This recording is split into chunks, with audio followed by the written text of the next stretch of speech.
A fiction writer and a historian walk into a bar and order a tall glass of racism. They then sit for days to simplify the contents of their drink, removing all the fluff, leaving only the truth. They then serve their order in the form of a book to kids across the world. You and we are drinking that glass today. And by doing so, we'll find easily digestible the facts about the origins of racism and the meaning its history holds for us today. The book, stamped Racism, Antiracism, and You by Ibram X. Kendi and Jason Reynolds. And you're listening to Lit Society.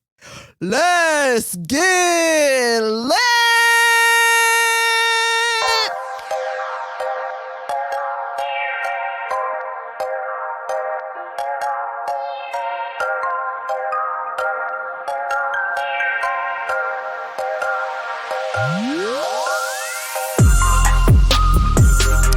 This is Kari. And this is Alexis. And you're listening to Lit Society, a show about books and drama. Alexis, my dear friend of a million years, please. Okay. Yes. Tell me how you are doing. You know what? I'm cramping today. Did you want to know that? Fine. Not. I mean, yeah, you can tell me. I know what that's like. But that's why you all about your comfort today. Before we started recording, she kept going, but am I comfortable? What do I need? And I thought, well, good grief. Yes, but I get it now. To be comfortable. Yeah, I need to be comfortable. And you know what I did? I haven't done it in a long time.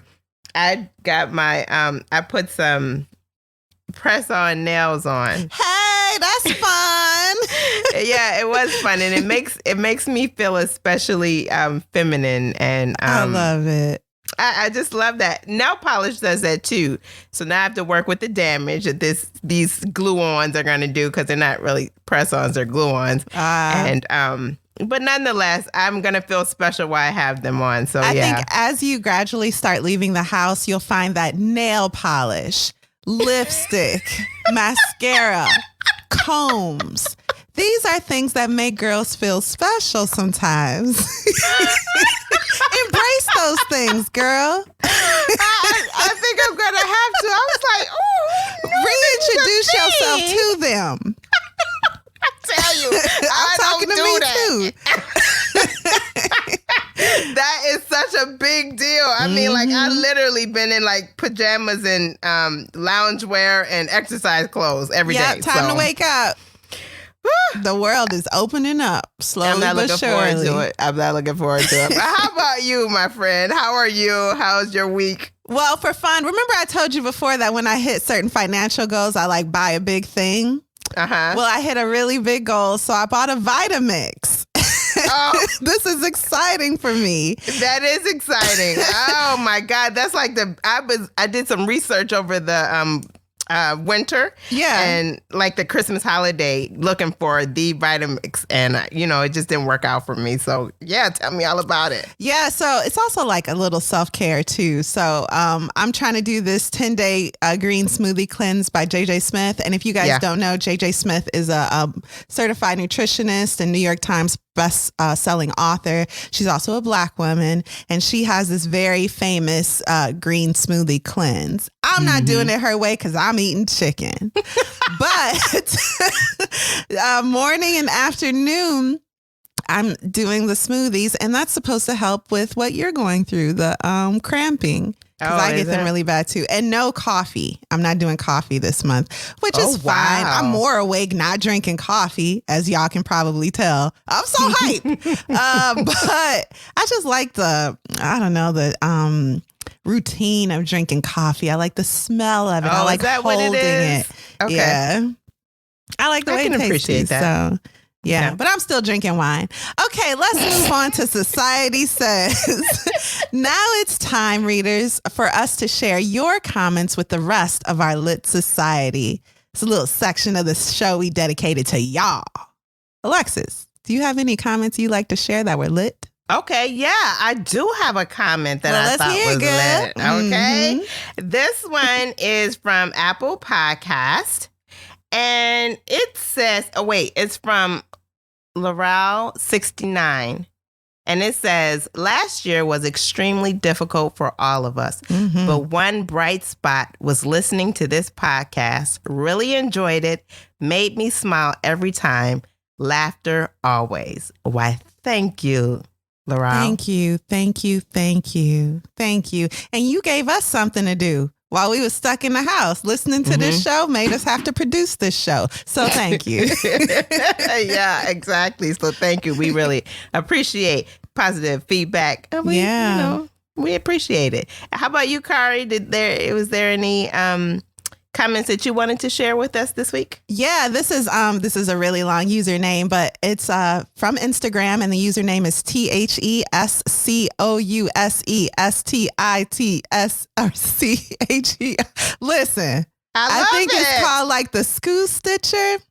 But I asked her two questions. First of all, how did she hear about our show? And second of all, what would she change if she changed everything? And this was her response. Hi, Kari. I'm not sure how I first heard about your Fab podcast, possibly browsing on Spotify a while ago.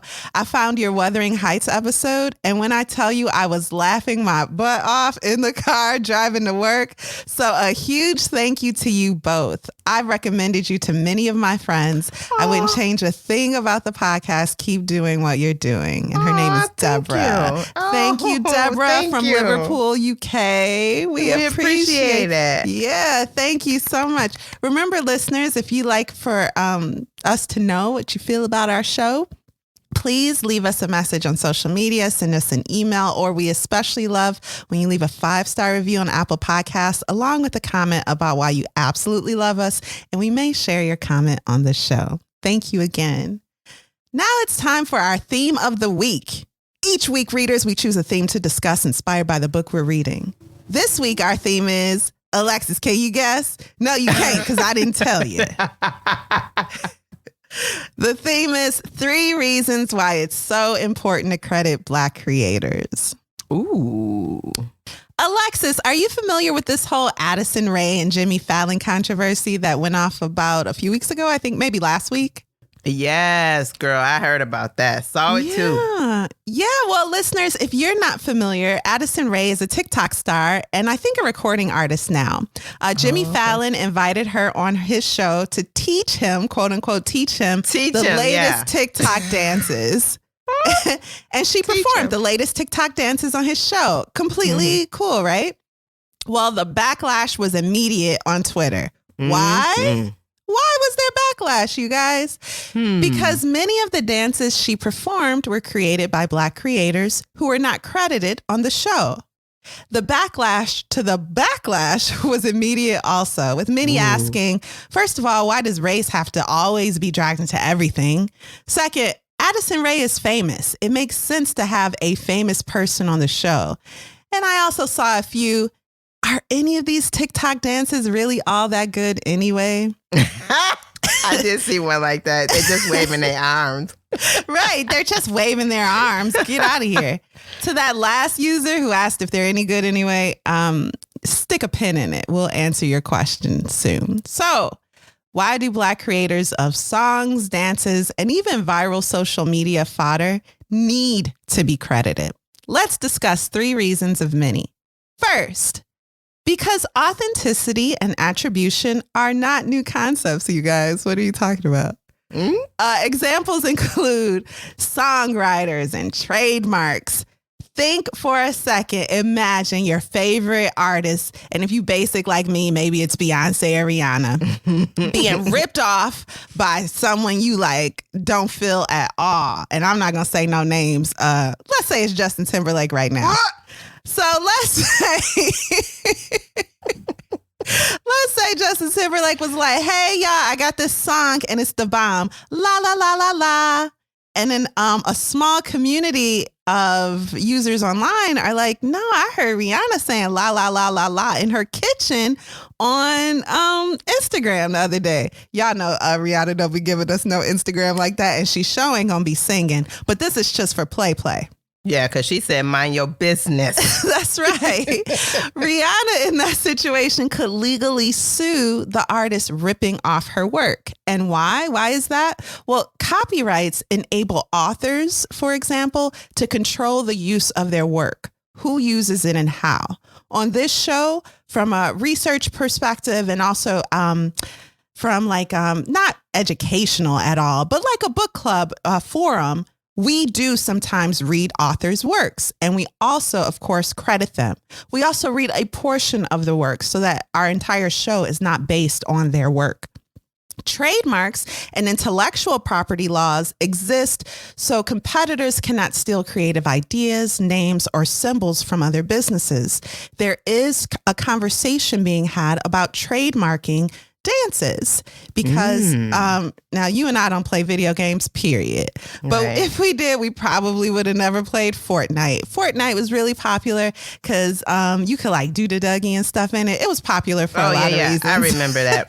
But you could do dances in it. You know, you could hit them folks in the game. Wow, I'm cool now because I can't do it in real life, but I can do it in the game, said one and gamer. And the Carlton, yep. Yeah. Well, the thing is, those creators of those dances aren't being credited. So while Fortnite makes a lot of money, the creators get nothing. So and that's why that conversation is being had. And they're using their creativity to be cool. Their creativity, yeah. To be cool and reach the masses. So number 2, speaking of the masses, society tends to favor, showcase, and pay white people more than they do black people. Do they? Did you know this? If not, you're going to hate this episode. Listen, you guys, the jig is up. Social media is not about being social. That's why telephones exist. And we don't use them anymore because we don't like being social. I'm speaking for everybody. What is social media about? It's about money. Followers and views equal real life dollars and cents. So when someone invests their time and resources into something that's so amazing that it becomes wildly popular and goes viral, does it really sound fair that the credit for that thing go to someone else? If you don't think it's a big deal, then don't use that thing. That's all. And by credit, I of course mean money, because being on Jimmy Fallon upped Addison Rae's price. She didn't create the dances she poorly performed, but she is being credited with them because she was on Jimmy Fallon. I would also like to input my opinion in this. If I was Addison Rae, I'd be like, yeah, I want to go on that show and do them dances I ain't made up. But Jimmy Fallon's team, someone older who's been in the business, and by older, I mean like 25. Experience, just experience. Should have said, hey, while she's doing each dance, we can even have a ticker at the bottom or a video within a video showing the original dance that she's performing. That's so easy. Yep. But it wasn't important to them, which brings us to number 3. Creators need the security to make content that won't be devalued by imitators. The truth is, I don't know anything about Addison Rae. Maybe she's a really sweet girl, but the dances she performed next to the original creators, it wasn't up to that level. Some of the creators are professional choreographers. Some of them aren't. They're just good dancers. And some dancing you just can't teach. Some folks just got it. Okay. Hello and goodbye. Exactly. So to hop on a international platform like that, I mean, you can view Jimmy Fallon anywhere in the world, and then not perform the dance up to the level of the original performer devalues that content so that people are online asking, are any of these dances good anyway? Right. The thing is, they are. They are good. That's why everyone wants to do them. That's why they're so popular. But when they're redone and done again by people, like me, who, I got rhythm. I ain't gonna lie to you. I could, I'll be actually kind of nice with it. But I'm not gonna be like the original. You need to post it. No, I'm about books. I'm about books. Oh, okay. But if it was just me doing, I don't know, the up, everybody would be like, I don't know, the up look kind of, what's the word? Pediatric. The How old is that kind woman? of archaic. The up looks down. You see. And so now people are like, well, the up is kind of whack because all I've seen is Curry do it. And then it devalues the content. So I hope these 3 reasons. First, let's just go over them again. First, because authenticity and attribution are not new concepts. 2, because society tends to favor, showcase, and pay white people more than they do Black people. And 3, because creators need the security to make content that won't be devalued by imitators. I hope these 3 reasons clearly outweigh why it's so important to credit creators. And I would say we are talking about Black creators just because of the reason number 2 that we gave, how society tends to pay us less. However, all creators need to be credited. And I have found this difficult to do, especially when it comes to social media, reposting. It takes effort. But if I can't credit someone, sometimes I just won't use that thing. If it's been passed around so much that it's hard to find the originator, then, maybe just don't use it. And that's something, we got to think about because we don't want to take food out of people's mouths. And then 2, when you're in a certain area, it's easier to create video content just from a practical standpoint. Sometimes it's hard to find a quiet area to do your thing online or enough space where you can openly perform. And some communities aren't made for that. So to find that area, and then to do your thing and then for it to go viral and then for someone else to get credit, it's really gross, you guys. Anything you want to share, Alexis? No, but I've seen outrage on on other dances that have come through, and I'm like, seriously, give the people the credit. But like you said, if you were offered, just take the time to consider all the folks involved and give them credit where credit is due. And context matters. So if Alexis creates a dance and she creates it on IG and I do it on TikTok and I start going viral for it, maybe I'll make another TikTok video where I'm like, that dance actually came from Alexis, or I'll put it in the caption. But if I'm going on a national platform or an international platform, it becomes an ethical thing. And I have to credit Alexis so that she gets some of that shine too. And by shine, I mean dollars. Did I say this is about money? So, yeah. All right. You did. You want to take a break? Yeah, let's take one. Okay, let's do it.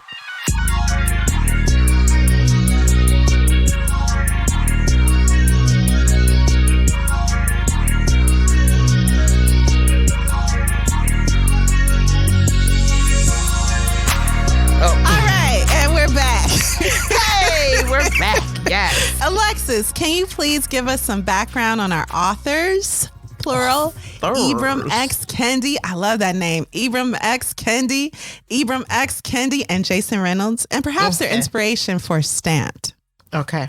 All right. Let's do it. So Jason Reynolds is a National Book Award finalist for young people's literature. He writes novels and poetry for young adults and middle grade audiences. He was born in D.C., raised in Maryland, and he was inspired to begin writing poetry through rap at an early age, the tender age of 9. Me too, Jason. He read his first novel not at 9, but at 17. Wow, right?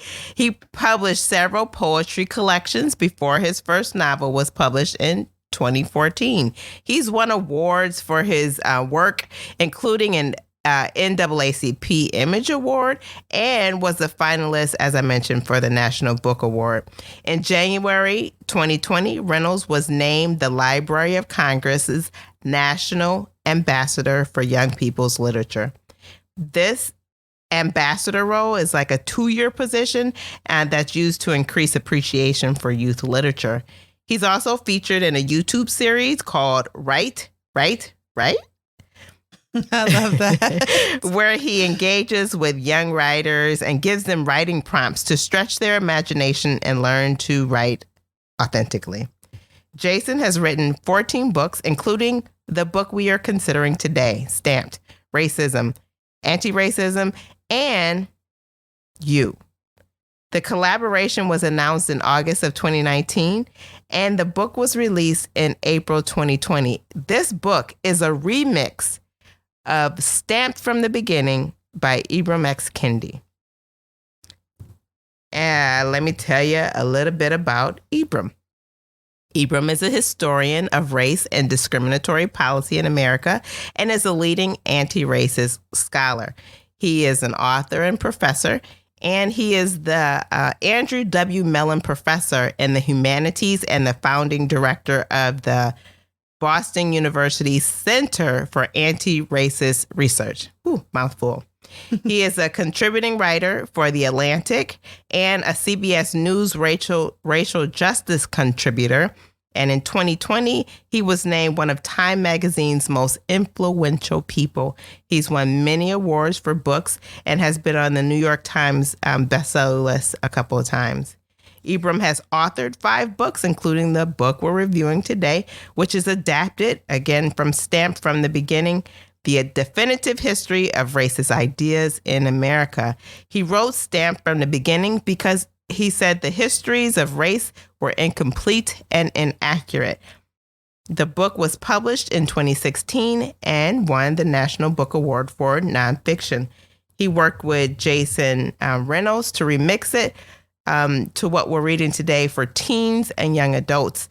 He's remixed his original book, Stamped from the Beginning, a second time for readers 6 through 10, which is set to be released in May of this year. And that is Jason and Ibram. Did you know he took his wife's last name when he got married? Oh, okay. Yeah, pretty cool. Yeah, I knew a few people that did that, but they didn't live here. Oh, okay. Yep. So that's interesting. Did you know Jason Reynolds wrote one of the editions of everyone's favorite Spider-Man, Miles Morales? Yes. Isn't that cool? Yeah, for sure. All right. Well, thank you for that context. Sure. Can you please give us now a brief synopsis of the book without spoilers? Stamp tells a concise story of the history some of us may not have learned in school and introduces us to the very first races and reveals how racist ideas developed, transformed, and affected people over the years. Kari, who do you think would love this book? If you want to understand the American social hierarchy specifically, I think you'll love this book and should probably read it. What about you, Alexis? What were your first thoughts of Stamped? So I first learned about Stamped back in March of 2020. They were on CBS this morning, and I was getting dressed and trying to go to work, back when we were actually going to work. Back in the day. And I was actually watching. It was my morning routine, watch the TV news. CBS always has a book. I think it's like once a week there's an author on. And so I caught that episode, and both Ibram and Jason were on. And so they were talking about it, and I wasn't getting everything, but it seemed intriguing. So when I heard about it, of course, I immediately wanted to read it. And one of the things that I learned from that interview that morning was that Ibram asked Jason at least 3 times if he would write that book. Yeah, and Jason was like, nah, no. Man, I write children's books. Yep. He's like, no, I'm not, I don't want to do that. And he explained why. I don't remember. I didn't check in on the interview. He explained why, but he just didn't think he was the person to write this book. It was like in depth, but he finally accepted. And so, I'm ready to get into it. All right. Thank you, Alexis. And now for a spoiler-filled deep dive into Stamped. Take it away. Woo. Wow. Okay. So this is a lot. Okay. It's a lot. So what I'm going to do is try to I'm not going to talk about the entire book. I just got to say that. I'm not going to talk about the entire book. Why? But I am going to talk about some pieces, and then I'm going to have us, we're going to have a question and answer, kind of talk through some questions. We're going to have a discussion going on. Oh, is that what you call those? Okay, yeah, I'm going to do that. I'm going to do that. I want that this time, okay? Okay, sounds good. All right, so let's start with part 1, which is laying the groundwork. The book begins with an explanation of what a segregationist is. It says, they hate you for not being like them. That's a segregationist. An assimilationist They like you with question marks.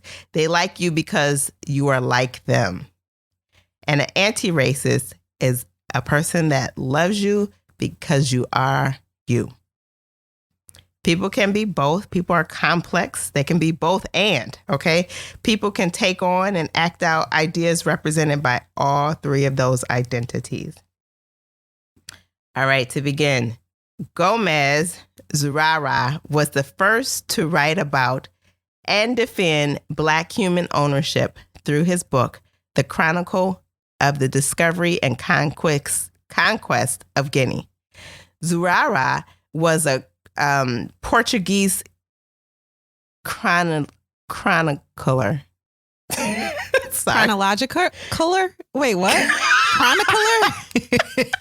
I'm gonna make up a word too. Yeah. He chronicled events. Oh, well, just say that then. Yeah. All right. He worked for Prince Henry of Portugal, and his job was to make Prince Henry look good in all that he did, whether it was good or bad. Okay. His job was to make him look great, which at the time, Prince Henry was still in gold and, people, Africans. And so Prince Zurara did this through storytelling. Zurara wrote that the Portuguese saw the African slave trade as a missionary work from God to help civilize and Christianize Africans. This act was better than what the Spanish and Italians were doing because they were enslaving Eastern Europeans. Zurara's book became the primary source of knowledge of unknown Africa and African people for the original slave traders and enslavers. In his book, he depicted Africans as savage animals who needed taming. Okay, eventually, this depiction would convince other African people that they were inferior. One man in particular is Johannes Leo Africanus, or Leo the African. Leo was a well-educated Moroccan who was on a diplomatic journey along the Mediterranean Sea when he was captured and enslaved. He would later be freed by Pope Leo X, who converted him to Christianity and gave him the name Leo the African. Leo would later write a survey of Africa. This is so wild. Okay. Echoing Zurara's sentiments, making him the first known African racist. Did you know that was a thing? Only after reading this book did I know this. Yeah. Okay. Zurara's idea was that Africans needed slavery in order to be fed and taught about Jesus, and that was ordained by God. And that's what stuck in the minds of Europeans and would make its way to America. Zurara's work was built upon two theories. One, the climate theory. That actually came from Aristotle. He questioned whether Africans were born this way, dark skin, and if the heat of the continent made them inferior. So if Africans lived in cooler temps, they would become white. Let's fix it. Just move them all to where it's cold and it'd be great. That didn't work because the second theory, which is the curse theory, an English travel writer. With the dark skin theory, they found some darker skinned people in Alaska, in the Alaska area. That's what I'm going into next. Sorry, you go ahead, girl. You got it. The curse theory. An English travel writer, George Best, he said that there's dark people living in Canada, so that can't be it. It can't be the climate theory because Canadians are good. Also that, I guess. But instead, it was determined that Africans were cursed. Cursed? Who said that? Where? Well, they said that was in the Bible. Best called himself interpreting the Bible to run with this theory.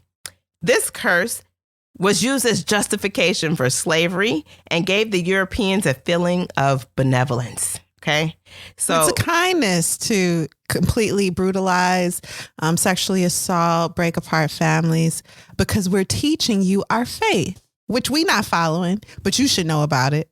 Absolutely. Right. One-sided, very one-sided.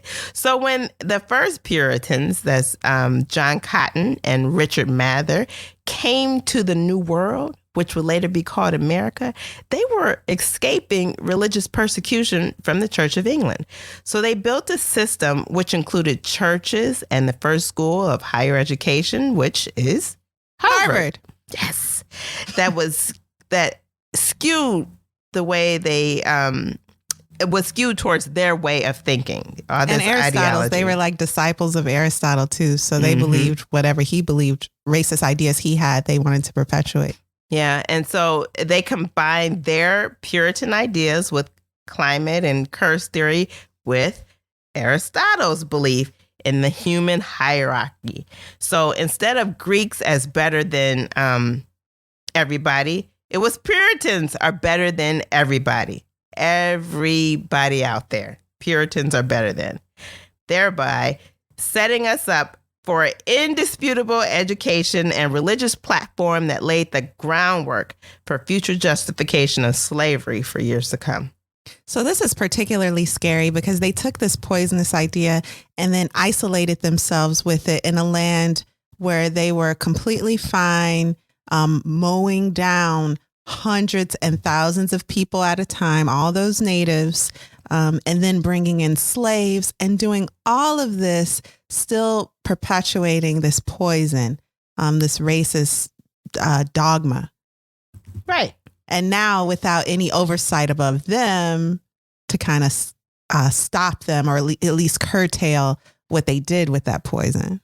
They had full power. Full power. Yeah. They had full power. In 1619, a Spanish ship carrying 350 Angolans was hijacked by two pirate ships. And what was stolen? 60 Angolans and thieves. So they stole these humans, okay, kidnapped them. And the thieves that stole them came to Jamestown, Virginia, where the Angolans were sold to the first governor of Virginia. And they were put to work in the tobacco fields. You may ask, what happened to converting them to Christianity? Well, it became more important for the enslaved to work. And it was decided that they were too barbaric to be converted anyway. They couldn't be loved by God. So they were savage to their very soul. This is so crazy. So it started with wanting money. And so then this racism came from that to justify, not the racism, but the whole, we're doing this to push our faith on these people. So It's a good thing. Right. And then once they decided that the faith was kind of getting in the way of the money, they was like, you know what? Never mind. These people can't even learn what faith is because they're animals. Okay. Oof. Can we keep making money? Yeah, let's do that. And that's what happened. Yeah. Part 2, class and privilege. As we know, when the Puritans arrived in the New World, in the so-called New World, the so-called New World, yes, people, yes, so-called. There were people already present. The Native Americans and the white Americans, which were the Puritans. Tension between them was really reaching a head. The Puritans had lost homes and soldiers, but eventually a Native American war leader who was Metacomet was killed, and that really brought that battle to a close. Meanwhile, there was a poor white laborer class that was being taken advantage of by the white elite. So one of those poor white laborers, one Nathaniel Bacon, started a fight with the nearby natives. They were the Susquehannocks. The governor at the time was doing anything he could not to fight the natives. He wanted to keep peace because he wasn't trying to mess with his money. Bacon then declared liberty for all servants and blacks because what he saw was that the elite were the problem and that the poor people should unite against them. Now, the governor was like... So a poor farmer actually named Bacon was like the brightest and was like, hey, everybody, black people, Native Americans, and me, we all being oppressed by the white elite. So let's all gang up because it's more of us. Mm-hmm. Let's all gang up on them. See, he didn't care about race so much. Cared about money. Yep. He said, you just like me. We both broke. Yes, we both poor. So. Except, I'm not a slave. But, you get the gist of what I'm saying. Let's go get the elite. So the governor was like, if the poor whites and the blacks united, I would lose everything. So I can't let that happen. So he set up a way to turn poor whites and blacks against each other and created privilege. Now, what did this privilege include? Well, at the time... I'm sorry. You mean white privilege has a start date? Yeah!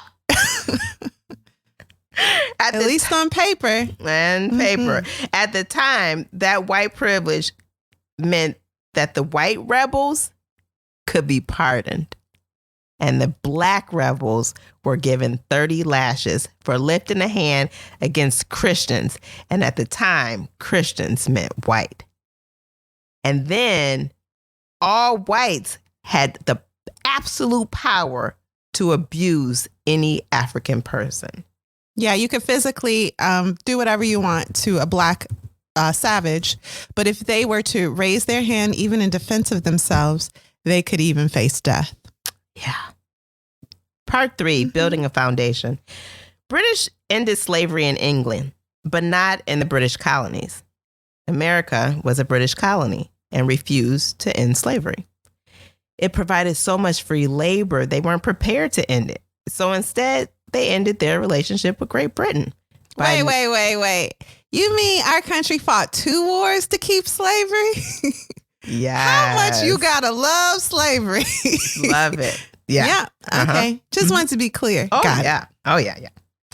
So the Revolutionary War and the drafting of the Declaration of Independence. Now, Thomas Jefferson began the Declaration of Independence with the statement, all men are created equal. Yet Jefferson owned nearly 200 slaves and agreed with slavery, but only as an economic system.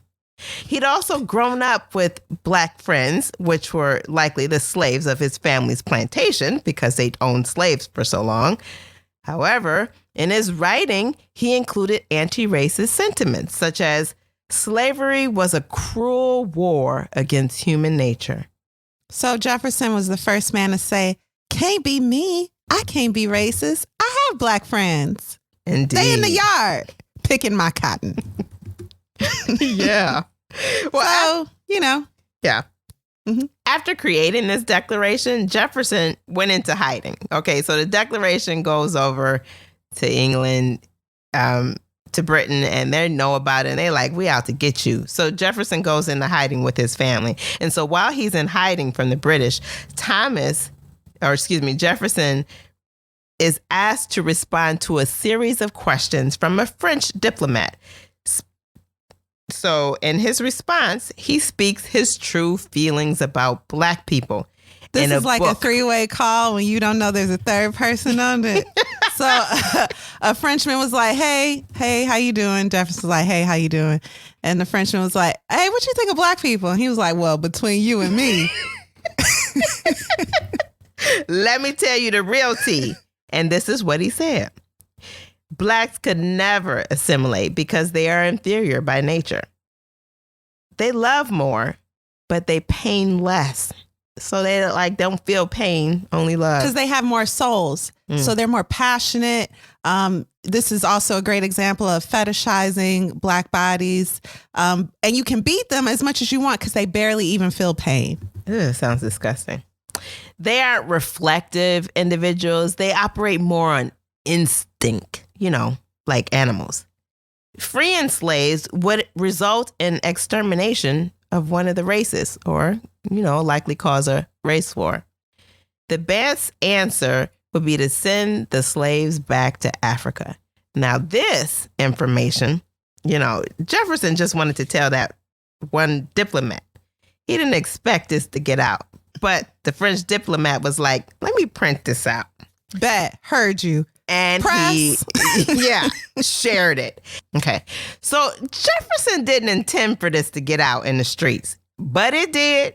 That French diplomat printed that stuff out without his permission and titled it Notes on the State of Virginia. Jefferson is obviously double-tongued, okay? Jefferson's declaration exposed a weak American government. So the Constitution was supposed to define and solidify it. Before it was set in stone, there were a series of compromises. The first one, the Great Compromise. Now, the Great Compromise created the House and the Senate. It meant that 2 senators per state, and the House of Representatives would be based on population. That meant big states got more representatives to fight for their interests. Highly populated states. Yeah. Yeah. So this led to another problem. What about all those slaves? Blacks? Yeah. That led to the 3/5 compromise. The South, they didn't want to count the slaves as people, but they wanted to count them as property. The greater the population, the more you pay in taxes, but they needed the population so they could have more representation. The North was like, nope, slaves can't be human. Are they property or are they human? We know y'all want these votes, but you're going to have to pay some taxes. And they was like, Right. Mm-hmm. The North didn't have slaves, so they wouldn't have that comparative population. And they didn't want the South to have more power. So the compromise, every 5th slave equaled 3 humans, fitting into the argument that slaves were both human and subhuman. For assimilationists, this meant that they could one day argue that slaves would eventually achieve a whole human status. Yeah, that is it. Oh, this is and gross. For segregationists, I'm so tired. It continued the belief that blacks were inferior. This agreement allows slavery and racist ideas to be permanently stamped into the founding document of America. Some years after the document was signed, Africans in Haiti rose up against the French rule and won, allowing Haiti to become a symbol of freedom. Not the Americas, but Haiti. Yeah, America but had won freedom from England. They wanted to be the symbol of freedom for the world. Mm-hmm. Yeah. And they were not. This concerned American slaveholders because the Haitian Revolution would inspire their slaves to fight back. And don't nobody want none of that. Part 5, uplift suasion. As the runaways started to get free, abolitionists urged the newly freed people go to church regularly, speak proper English, learn some math, adopt a trade, get married, stay away from things like smoking and drinking. Stop it. Be respectable like white people so they could prove all the stereotypes wrong. This is racist. It's a racist view, okay? Because it says that black people cannot be themselves and they had to fit in this white mold to deserve freedom. It also says that black people don't know what it is to act honorably, that they don't know math, which is hilarious if you look at history. So, yeah. This is the cornerstone of the assimilationist thought. Make yourself small, make yourself unthreatening, make yourself the same, make yourself safe, make yourself quiet to make white people comfortable when you're around. Part 6, the framework. On January 4th, 1826, on the 50th anniversary of the Declaration of Independence, 2 men died whose legacies were deeply entwined with slavery. Instead of viewing this as a reason to change course, people were encouraged to carry out their legacy. The 2 dead men. With the revolutionary abolitionist movement practically dead, a man named William Lloyd Garrison, a man with power and privilege, wasn't afraid to speak out against slavery. Garrison read the books of a black man named David Walker, and Walker argued against the idea that black people were made to serve white people. Garrison, influenced by Walker's work, started a newspaper called The Liberator and changed his favor of gradual abolitionists to immediate abolitionists, which meant instead of gradually freeing blacks, release them immediately. But gradual equality, that continued the idea of uplift suasion, where it was the blacks' responsibility to convince white people they weren't scary people. Garrison would later start the American Anti-Slavery Society and distribute anti-slavery pamphlets. In 1845, Frederick Douglass published The Narrative of the Life of Frederick Douglass, an American Slave. Now, this book brought abolitionists closer to slavery because in it, Douglass detailed or outlined the horrors of slavery, and it hit them hard. They were affected. Because the talk was that black bodies couldn't really feel pain like white bodies. We're not the same. So when this firsthand account came out, all the horrors and evilness of slavery were put black and white. So no one could deny that, oh, yeah, black people, I guess, do feel pain. That's crazy. That is crazy. Mm-hmm. And then there was Sojourner Truth's narrative. And then there was the Fugitive Slave Act that snatched free blacks and sent them back to the cotton fields. So if you escaped, right? And you were just walking about or maybe you were born free. Maybe also you were born free. Yeah. Mm-hmm. And I've seen movies where they had to have papers, but that didn't matter. Mm-hmm. That didn't matter. You could be snatched up and sent back to the fields. This inspired the book Uncle Tom's Cabin, which became a huge hit and set the stage for Abraham Lincoln. Lincoln argued that slavery shouldn't be, but not because it was a horrible way to treat humans, but because if labor was free, what would poor whites do to make money? Right. It's economic. Slavery wasn't in your favor if you weren't wealthy. So if slavery is gone, that makes the blacks happy. And no equal rights for black people makes the racists happy. And then the end of slavery would bolster the white economy, the poor white economy. So whites were happy. So when Abraham Lincoln won the presidency, pledging not to challenge slavery, Southerners didn't trust it. And they left the Union. They left the Union. They left the Union. Mm-hmm. And they created the Confederacy. Mm-hmm. In the Confederacy, they made up their own rules, voted in their own president who declared that blacks will never be equal to whites. And this led to the Civil War, which led to slaves wanting to fight against the Confederacy. But the Union soldiers were enforcing the Fugitive Slave Act, which would later be repealed, leading to Lincoln creating a bill that said all persons held as slaves within any state shall forever be free. Then, because he liked the attention and praise that he was getting from blacks at the end of the Civil War, he said, you know what? Maybe blacks can vote too. I think they could do that. Well, 3 days later, he was dead. So that wasn't going to be a thing. And his successor was Andrew Johnson. And Andrew Johnson did his best to undo everything Lincoln attempted to accomplish. And black codes were created to stop blacks from living freely. Those codes involved Jim Crow laws, which were laws that legalized racial segregation. For more on that, please see our Warmth of Other Suns episodes from season 1. Also, it emboldened the KKK.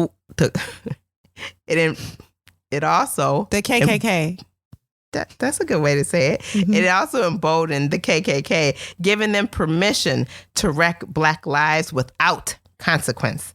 Andrew Johnson did everything he could to keep black people as free slaves. Now, I want to talk that's a great statement. So not in slavery, but still working as slaves, not always being compensated. And so this type of societal slavery, if that makes sense. Mm-hmm. So the structure of slavery was gone, but the thinking and the practices were not. Yeah. And it kind of goes back to your theme of the week where, you know, people doing work and not getting paid. Yeah. Creative license. Right. And so. Not that we're comparing creators to slaves. No, that's not my intention. But I got you. Yeah. So I want to end talking about the book there, but I do want to talk about 3 notable blacks. One is W.E.B. Du Bois. He was actually the king of assimilation. He wanted to show white people that blacks could be just as great as they were. Better. Yeah. He went to the best school for blacks, Fisk University. Oh, and it was the top school for teaching black people uplift suasion. Eventually, his dream came true and he attended Harvard University, the best all-white school ever. He was so good at Harvard that he was able to speak at graduation. It was Du Bois who talked about the idea of double consciousness and the talented 10, which was the idea that 1 in every 10th black person was worthy of a job. These would be the assimilated blacks. Then there's Booker T. Washington. Booker T. Washington was the shining star of Tuskegee University, and he too was an assimilationist and found fault with the black man. Washington privately supported empowerment of blacks, but publicly advised blacks to focus on lower pursuits. Don't try to be greater than a white man. This is something that white people like because it meant that blacks wouldn't be in positions of power. And then there was Marcus Garvey. Marcus Garvey came to America from Jamaica to raise money to start a school.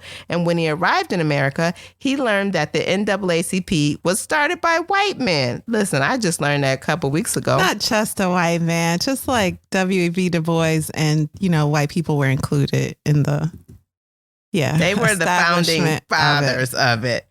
And he was confused by this as to whether it was a white organization or a black organization, because it seemed that the only blacks who could succeed were biracial or light skinned. Now, Garvey was an anti-racist, and he saw black people as valuable in color and culture. So he started his own organization to focus on African solidarity, the beauty of black skin and African American culture, and self-determination. So those are just some points in the story. And now I have a series of questions for you, Kari, for us to discuss. Okay, here's the first question. Abraham Lincoln, W.E.B. Du Bois, and Booker T. Washington are remembered as defenders of black liberation. How did these figures propel anti-racist thought and enforce racist ideas? How you gonna give me a quiz? I thought we was having a discussion. We are. Okay, I got it. No, it's fine. What was the first part? How did they propel what? How did they propel anti-racist thought? I mean, for me to be putting you on the spot so often, this is just payback, and I'm fine with it. How did they propel anti-racist thought? Yeah. I don't know about Lincoln so much. I will say with W.E.B. Du Bois, this book is very critical of him, as are his contemporaries. So that is a consistent voice. He definitely had a theory of the ideal black, and that did involve colorism, also education politics and respectability politics. But that man worked very hard to ensure some of the rights that, we enjoy today. And while, he wasn't perfect, like no one's perfect. Right. There were some, like, I think he's accredited with the quote of like, the cost of liberty is less than the price of repression.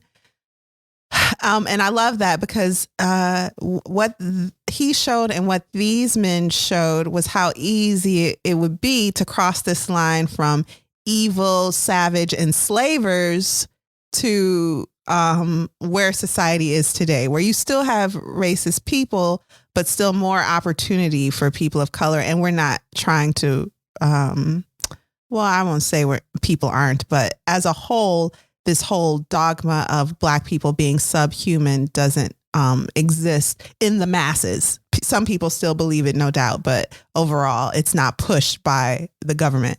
Well, I'm saying a lot that I'm questioning. Next question. So in these men, we could see that a person can have a racist, segregationist, and anti-racist ideas all at once. And you kind of in one talked body. about that. Thomas Jefferson too. Yeah. Yeah. Thomas Jefferson. Yeah, he had black children and freed them, but them other slaves that he didn't, create, they wasn't free. Yeah, he was a walking contradiction, and by all means. But you can see that, and you can see that today. People feel strongly about you know, who they are as a Black person, but still have those assimilation ideas where you have to, you know, make adjustments so that the white person is comfortable. I think especially with maybe an older generation who was so intent on not exhibiting the qualities of racist people, some people picked up like Black racism. Like I can think of older Black people who do things and say things to me that feels very like racist against Black people, especially when it comes to how we should look, how our hair should be, how we should speak, what we can do, what we can't do, and what we shouldn't do around white people. Like that's all very icky. Yeah, it is. Yeah. I remember my grandmother when I first went natural, which was a gabillion and 10 years ago. My grandmother was so disgusted, you know, because she raised her daughters on straight hair. This is what you're supposed to look like. So for your hair to grow out of your scalp that way, that's a problem. You need to fix it so you can appeal to the white people. That resonates with me as I read this book, and that assimilationist idea. And then the subtext of that conversation is you are not good enough as you are. Correct. You were born not good enough. Yep. Yeah. Which is a racist idea. I'm going to insert that. So another question. W.E.B. Du Bois talked about the concept of double consciousness, a two-ness, a self that is Black and a self that is American. Why might people of color feel this way? Because the conversation about going back to Africa, if I can start there, is very strange to have with someone who wasn't born in Africa. And one statement that I thought was interesting from this book is that the soil of this country is literally soaked with the blood of African people who helped build it. And so Black people are as much citizens of this country and contributors of it as anyone else, and even more so in particular periods of time. So that duality there where you're somewhere that you built, it's like being in a home that you built where no one that living in it wants you there. And you're like, well, I could leave, but then I built it though. And I don't necessarily want y'all to leave because that's not feasible. So how can we all get along in this house that we all contributed to building? Yeah. Yeah, that's interesting. Very interesting. Is there anything that surprised you in this book? The criticism of his American sociologists and historians who had racist ideas. I don't like it. I feel the same when, you know, Malcolm X had criticism for Martin Luther King. I don't like it. I don't think it's fair to judge someone in the light of the present. And there's a statement here about how assimilants are cowards. And I do not agree with that. I don't. I don't agree that assimilation is right, but I also don't think that people who are wrong are cowards. They can truly be mistaken. And when you put all you have into a mistaken idea and you're willing to die for that mistaken idea, that doesn't make you a coward. It just makes you wrong. Loud and wrong. Oh. Yeah. Said a loud and wrong one. Yeah. And, how often am I wrong about things, and how, you know, we all should be learning. W.B. Du Bois, for example, his views changed as he got older, especially as the Malcolm X years began, his ideas changed. So I didn't like that in this book, especially since it's geared toward children. I don't want them to feel like it's okay to, and this is like respectability or whatever, to disrespect old people, even if they did. I don't know. Now, if you want to say that Lincoln was a racist, well, that's true. And I'm fine with that. But saying that W.B. Du Bois was a coward, I don't like. And that's what I remember reading in this book. I hope I'm not misspeaking, but that's what I remember. Well, towards the end of the book, it does say assimilation is cowards and parens. It does say that. So, and I get it. I mean, I get it. Yeah. But it does. And I guess they're saying they're cowards because they didn't stand up for your individuality. Right? That's so easy to say. Like, people died for their individuality, and people have families and responsibilities, and how much is it worth at the end of the day? You know? So, yeah, I don't know. What about you? What'd you think? So surprised in the book? Yeah, I was surprised. I didn't know. I don't remember knowing that the southern states left the Union. I didn't know that. Oh, yeah. Well, that's crazy that you didn't know that. You knew that.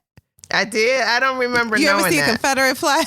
I did, but I didn't know that was because they went out and created their own system. They left the Union and were brought back into it. Let's add some context. If I get really mad at my parents and I move into the basement and, I stop using their food. I don't know what it is with houses and me, but anyway, I stop using their groceries. I start buying my own groceries. I stop using their utilities and I start being self-sufficient in their basement. How free am I? Listen, no, but they were on their own land. They separated themselves and, they were going to work their own land and make their own dollars. They were going to work their own land? With their slaves. And that's another thing. Their slaves. America carried slavery to the point where we became an embarrassment to the Western world. Yes. So in order for a country to exist, diplomacy is needed and you have to work with other countries. I don't personally see how that future would have panned out with a Confederate South still clinging to slavery. I mean, we got machines. Folks is working, getting jobs, inventing stuff, and you still holding on to slavery? Why, though? But think about how many people hold on to old things. Think about that. That's a very real thing. So, I mean, yeah. So, was there anything that angered you or made you sad reading it? Well, I would think it was the way they talked about the elders, huh? Oh, no, that didn't anger me or make me sad. I just felt away, but it wasn't lasting. I really thought the way that this heavy information was delivered was perfect for kids. It wasn't lighthearted, but it was delivered in, kind of like a easygoing way. And there were even some jokes put in there that were appropriate to the topics. And and I like that it didn't put down one group of people based on race. This isn't a book to teach you about white America and how you should feel about them. This is truly a book about the origins of racism. It truly is. And it talked about how it's the policies. Policies. Not so much the people. Yeah, there are people that are racist, but it's from these policies that were put in place. Yeah. So I thought that was interesting. So I'm going to stop the quiz here. And that was going to be the end of my deep dive. Okay. And I like how you covered all the, because he does go right on up until Barack Obama's presidency. Yeah. So there are a lot of years not covered there, but yeah. It leaves it to you, reader. Go ahead and... Which I feel like we did a lot of it in Warmth of Other Suns, Malcolm X. Yeah. Was that early and we're going to do some more history with Cast when we finally read that. So why don't we take a quick break? Okay, sounds good.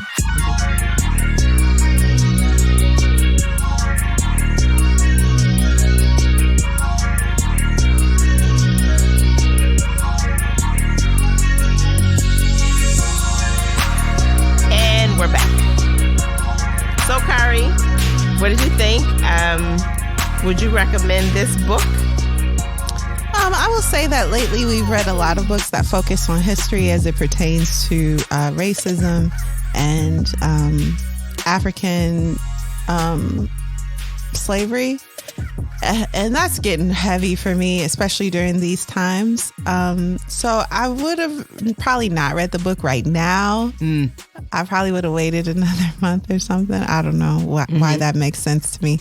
But this book overall, well done. I would recommend it. The context is very fact-based, and I liked how it makes a point to let you know it's not a history book, but it's presenting history to you. So yeah, I enjoyed this book. I thought it was well done, well read, well researched, and I would recommend it. Just personally for me right now, I could have used something like a comedy But that's fine. That's life. What about you, Alexis? What did you think of Stamped and would you recommend it? I would definitely recommend it. It was the history lesson that I didn't know I needed, and I did need it. It was good to hear just the details of how early and how that all the way back then, all the way to Zurara, and then Aristotle, because Aristotle was before him. So, and he got those ideas, and just hearing that thread and how it expanded and contracted and expanded of racism and racist ideas. I really enjoyed hearing that. So I would definitely read it again. Definitely recommend it. And I enjoyed the book very much. All right. Thank you. What are we reading next week? We are reading The Midnight Library by Matt Haig. Perfect. Thank you for listening to Lit Society, you guys. We'll see you next Thursday. Lit Society is brought to you by Alexis Honoria and Kari Herrera. Support the cause by leaving a 5-star review for our show on Apple Podcasts, along with a comment about why you absolutely love us. We love y'all too. If you've enjoyed what you've just heard, tell a friend about Lit Society. Visit litsocietypod.com for show notes, this month's book list, and to sign up for our amazing email newsletter. And until next time, read something.